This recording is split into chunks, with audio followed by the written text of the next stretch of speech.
এই মেয়েটা 1 বছর আগে এরকম ছিল, কিন্তু আজকে এই যে রাস্তা থেকে দেখেন কতটা স্টাইলিশ একটা মেয়ে ছিল, এই যে হাতে মেহেদি করা, হাতে চুড়ি, কিন্তু 1 বছর ধরে এই মেয়েটা রাস্তায়। ঠিক বললাম কি? এই ছবিগুলো তোমার? অলরেডি ওকে নিয়ে যখন আমরা একটা ভিডিও করেছি, ও কন্টেন্ট ক্রিয়েশন হিসেবেও কাজ করেছে, মডেলিংও করেছে। তোমার স্কুলটার নাম কি ছিল? নতুন করে প্রি ক্যাডেট স্কুল। আর তোমার কলেজ? কলেজ হচ্ছে মাইলস্টোন কলেজ। বাবা একজন গার্মেন্টস ব্যবসায়ী, মা এখন বললো সিনেমায় কাজ টাজ করতো। অনার্স ফাইনাল ইয়ারে পরীক্ষা দিয়েছে, এরপরে আর স্টাডি কমপ্লিট করে নাই, নায়িকা হওয়ার জন্য এখানে আসছে। এই রাস্তায় মোটামুটি 1 বছর পার করে দিছে। প্রিয় দর্শক, আসসালামু আলাইকুম, আমি মাহাসান স্বপ্ন।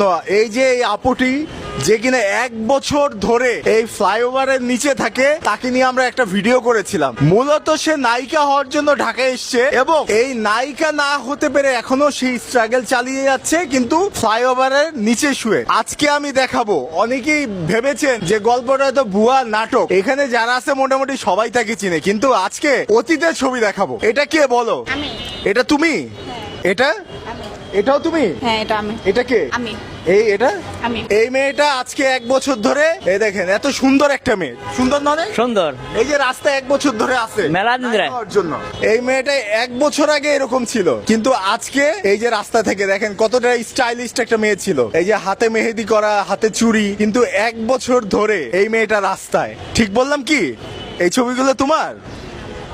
অলরেডি ওকে নিয়ে যখন আমরা একটা ভিডিও করেছি, আমাদেরকে অসংখ্য মানুষ ওর সম্পর্কে ইনফরমেশন দিয়েছে, এরকম ছবি দিয়েছে। সবাই বলেছে তোমার সাথে যেন আমি আবার দেখা করি এবং আবার কথা বলি। তুমি কি তোমার এই তুমিকে মিস করো?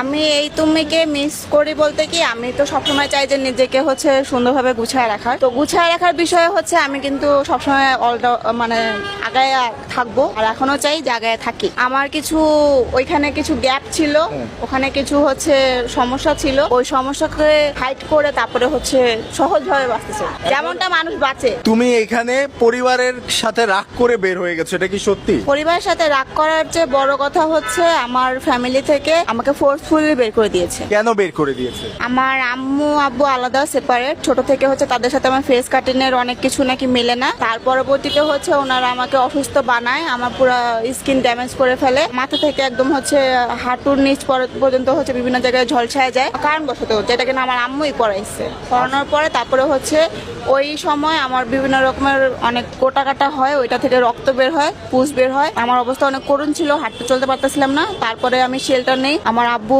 শেল্টার দেয় নাই, আব্বু হচ্ছে আরেক জায়গায় রাখছে একটা বাসায়। তো ওই বাসা হচ্ছে 7 তলা। তো ওই কোয়ার্টারে ছিলাম একটা মহিলার সাথে। তারপর মহিলাটাও মনে করেন কয়েকদিন পর পর মিসবিহেভ করতেছে, আব্বু টাকা দিচ্ছে, আমার কাছ থেকে আবার টাকা চাচ্ছে।